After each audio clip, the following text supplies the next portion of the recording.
Assalamualaikum warahmatullahi wabarakatuh. Halo semuanya, perkenalkan nama saya Balkis Kaisa.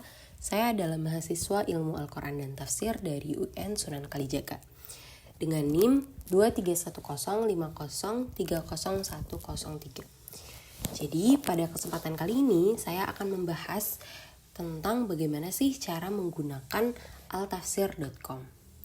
Pertama-tama kita harus membuka web dan menuliskan altafsir.com, dan di sini tampilannya akan seperti ini. Oke, jadi jika tampilan pada halaman yang pertama ini menampilkan dengan bahasa Inggris, maka kita bisa mengganti dulu ke bahasa Arab pada bagian paling bawah seperti ini. Jadi pada web ini sebenarnya terdapat banyak sekali fitur. Yang pertama ada Al-Quran wa Tajwid, kemudian ada tafasir, ada ilmul qiraat, ulumul Quran, dan lain sebagainya. Namun pada kesempatan kali ini saya akan membahas tentang ulumul Quran. Oke, jadi pada bagian ulumul Quran itu terdapat beberapa bagian yang bisa kita pilih. Yang pertama ada asbabun nuzul, ada ma'anil Quran, ada i'rabul Quran, mawadhi'ul Quran, ahkamul Quran, fadailul Quran, dan nasikh wal mansukh. Namun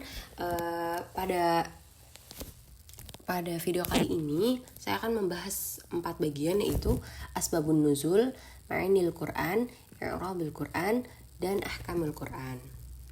Oke, jadi yang pertama kita akan membuka asbabun nuzul terlebih dahulu. Yang pertama, jadi pada bagian ini yaitu surahnya, kita bisa memilih misalnya kita ingin mengetahui nih dalam surah Al-Baqarah itu asbabun nuzulnya apa sih gitu. Kita bisa memilih. Kemudian ini pada ayatnya, jika kalau kita pilihnya kul berarti semuanya dari surah Al-Baqarah, atau kita bisa memilih ayat-ayatnya. Kita memilih kul, maka dia akan menunjukkan secara keseluruhan dari surah Al-Baqarah. Seperti ini tampilannya, yaitu di sini dijelaskan tentang asbabun nuzul dari ayat 1 dan 2 Al-Baqarah, kemudian ada pada ayat 6, pada ayat 14, dan masih banyak lagi. Dan juga kita bisa menggeser ke halaman-halaman berikutnya untuk mengetahui pada ayat-ayat lain. Kemudian jika tampilannya seperti ini, misalnya kita ingin tetap mencari di surah Al-Baqarah namun pada ayat ke-5 misalnya, apakah ada asbabun nuzulnya? Jika tampilannya seperti ini, berarti pada web ini tidak menunjukkan bahwa ada asbabun nuzul dari ayat ke-5 surah Al-Baqarah. Kemudian pada bagian ma'anil Quran di sini terdapat Alkitab, surah, raqmul ayat.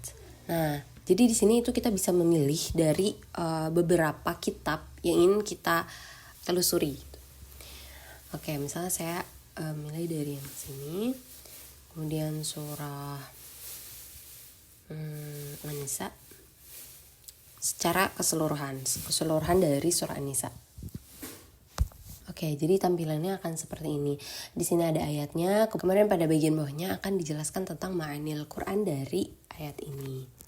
Oke, nah ini dari secara keseluruhan dari surah Al-Fatihah. Di sini dijelaskan tentang i'rabnya. Dan penjelasan di sini sangat rinci ya teman-teman. Bismillahirrahmanirrahim, dari ismi dan lain sebagainya. Oke, jadi pada fitur berikutnya itu ada ahkamul Quran. Di sini kita dapat memilih juga seperti yang pada sebelumnya dari kitab mana yang ingin kita rujuk, yaitu ada misalnya Ibnul Arabi, kemudian kita buka dari ingin mengetahui ini dari surah Ali Imran dengan ayat secara keseluruhan. Apakah akan ada penjelasan mengenai Ali Imran? Oke, jadi tampilannya akan seperti ini. Di sini ada tentang ayat dari surah Al-Imran. Nah, kemudian di sini tentang ahkamul Quran dari ayat ini, yaitu di sini ada amr bil ma'ruf wa nahy 'anil munkar. Kemudian ya intinya dijelaskan secara cukup rinci mengenai ayat ini. Jadi cukup rinci ya untuk penjelasan dari ahkamul Quran. Mungkin sekian penjelasan tentang altafsir.com yang dapat saya jelaskan. Semoga bermanfaat. Kurang lebihnya mohon maaf. Wassalamualaikum warahmatullahi wabarakatuh.